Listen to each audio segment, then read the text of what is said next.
Hi friends, நம்ம மகாநசில் வந்து இந்த வாரம் வந்து என்ன நடக்க போகுது அப்படி தான் பார்க்க போகிறோம். ஸோ பார்த்தீங்கன்னா அதை வந்து நம்ம தீபாவளிலாம் வந்து இந்த சிறப்பாக வந்து கொண்டாடிட்டு இருக்காங்க. ஆனால் நம்ம கங்காவுக்கு யமுனாவுக்கும் பார்த்திங்கன்னா ஒரு கடுப்பு வந்து காவேரி மேலே வந்து இருந்துகிட்டே தான் இருக்குது. ஸோ இவங்க வீட்டில் வந்து கொண்டாடுறமே வைக்கிறமேன்ட்டு ஒரு பக்கம் வந்து யோசனையிலே இருக்காங்க.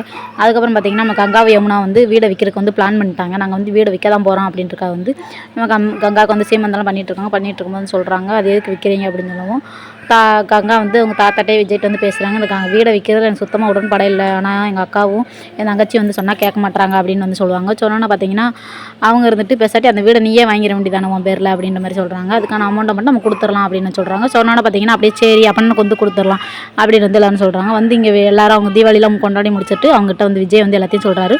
வீடை வந்து காவேரி தான் வாங்க போகிறாங்க. அந்த வீடு வந்து எப்போயுமே உங்களுக்கான ஒரு வீடு தான், நீங்கள் எப்போ வேணாலும் வரலாம் போகலாம் அப்படின்ற மாதிரி விஜய் வந்து பெருந்தன்மையாக வந்து சொல்கிறாரு. ஆனால் நமக்கு அங்கே வந்து சொல்கிறாங்க, எனக்கு உங்ககிட்ட வந்து வீடை வந்து கொடுக்குறக்கு எனக்கு உடன்படை சுத்தமாக கிடையாது அப்படின்ற மாதிரி வந்து நமக்கு அங்கே வந்து ஒரு புள்ளி வைக்கிறாங்க. ஸோ அவ்வளோதான் சீரியல்.